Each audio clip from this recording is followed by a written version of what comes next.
Wakanda forever! Salut mes Africa Lovers, j'espère que vous allez bien, moi ça va. En 2018, un film à sensation a explosé tous les box-office dans le monde entier. Il a inspiré le monde et surtout les Afro-Américains dans une industrie cinématographique américaine où les héros noirs ne sont pas du tout représentés. My goodness! Quand je pense que les Canadiens ont osé traduire ce film en La Panthère Noire. Dans ce film, il est fait question d'un impressionnant royaume, le Wakanda, qui possède un métal qui va rendre le royaume le plus puissant et le plus futuriste dans le monde. Concernant ce film, deux questions me viennent à l'esprit. 1. Wakanda a-t-il vraiment existé en Afrique et où? Et de 2. Le personnage de Black Panthers est-il une fiction ou une réalité? Je réponds à ces questions dans la suite. Ne partez pas, projecteur.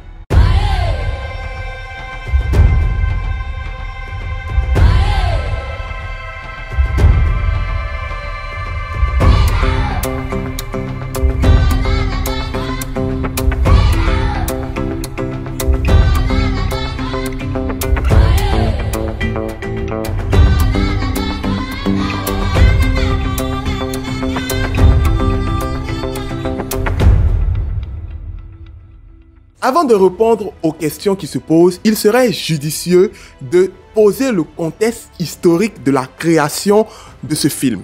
Mais avant, j'apprécierais bien un petit j'aime pour booster cette vidéo. Allez! Ok, le personnage de Black Panthers est né aux États-Unis à l'époque de la revendication des droits civiques par les Afro-Américains dans les années 1960. C'est une atmosphère chargée par la ségrégation raciale et le rejet des droits civiques aux Noirs. C'est l'époque de Martin Luther King et de Malcolm X. C'est l'époque où même être noir aux États-Unis était presque considéré comme une infraction. Le mois après la déclaration du Black Power Movement, du célèbre activiste Carmichael. Le personnage a fait ses débuts dans le numéro 52 de Fantastic de Marvel Comics.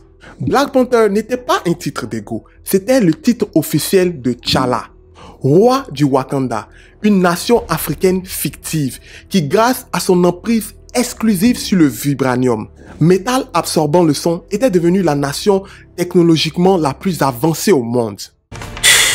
Ah oui, les Américains. Quand il le faut, ils vivent fort, hein? Vibranium.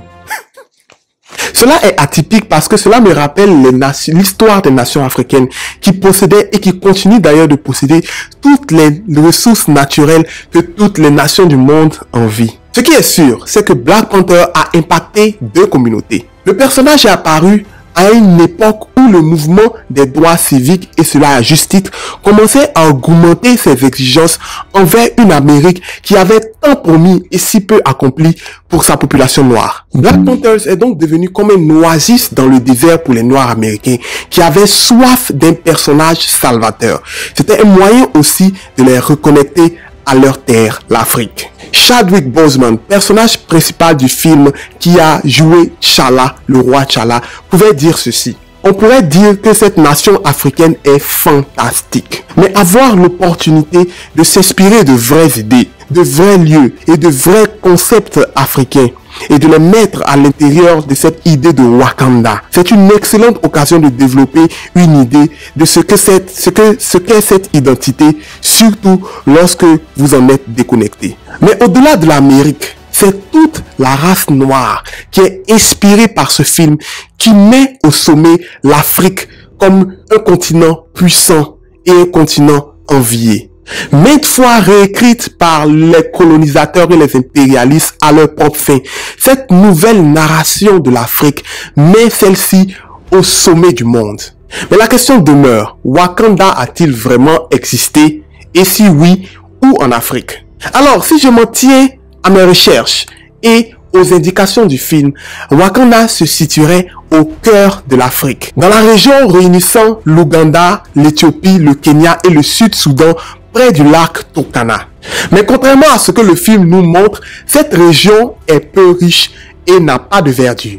Mais en réalité, même si le film s'est inspiré d'un assemblage des histoires et des cultures des royaumes africains, sa localisation et la trame de son histoire ressemblent étrangement à celle du royaume Mwene-Moutapa et celui du Rosvi. Le Mwene-Moutapa et le Rosvi sont des royaumes d'Afrique australe et sont des royaumes qui sont eux-mêmes descendants du grand Zimbabwe. Donc je vous ai soigneusement confectionné une vidéo que vous pouvez voir là ou là dans la barre de description.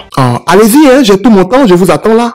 Allez-y, regardez la vidéo. Le royaume du Moutapa qui a succédé au royaume du grand Zimbabwe était un royaume d'Afrique australe situé au nord du moderne Zimbabwe. Il a prospéré le long du fleuve Zambèze entre le 15e et le 17e siècle. Il a prospéré grâce à ses ressources locales telles que l'or et l'ivoire et commerçait avec les musulmans le long des côtes et ensuite avec les Portugais au 16e siècle. Des traces de poterie de luxe venant d'Asie ont été trouvées sur les sites archéologiques du royaume, tel que ça avait été le cas déjà pour le Grand Zimbabwe, prouvant que ce royaume avait des échanges extérieurs. Le royaume a été affaibli lorsqu'il est entré en déclin après une série de guerres civiles et lorsque les Portugais ont conquis le territoire en 1633. C'est à cette période que entre en jeu le vrai Black Panther, Shangamire Dombe.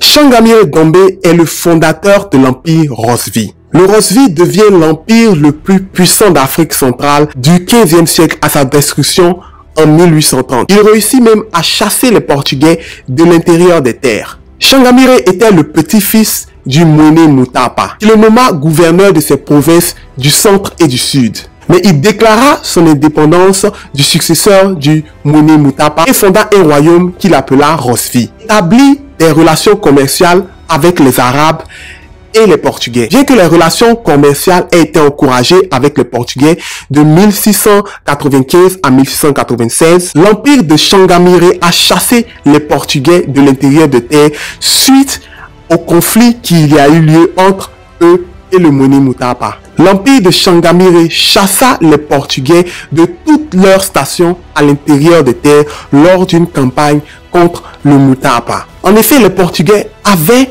pour intention de contrôler la région et toutes ses ressources, mais aussi les routes commerciales. Acceptant la demande d'aide du Mwene-Moutapa, Shangamire va venir à la rescousse du Mwene-Moutapa et chasser complètement les Portugais de l'intérieur des terres. Selon l'histoire, les Portugais se sont tellement fait humilier qu'ils ont quitté définitivement l'intérieur des terres, ce qui a affaibli considérablement le commerce de l'or et de l'ivoire. En fait, c'est comme si on les déportait des territoires dans lesquels ils étaient entrés sans visa.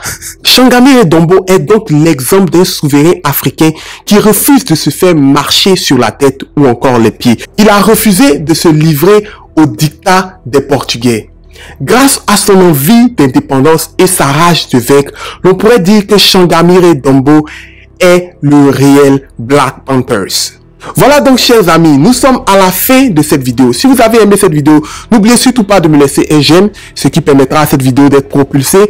Et si vous avez aimé ce contenu, n'oubliez surtout pas aussi de laisser un commentaire et de me dire aussi les vidéos que vous aimeriez voir sur notre chaîne. Sur ce, je vous dis à bientôt sur Peuple Ben. Ciao, ciao.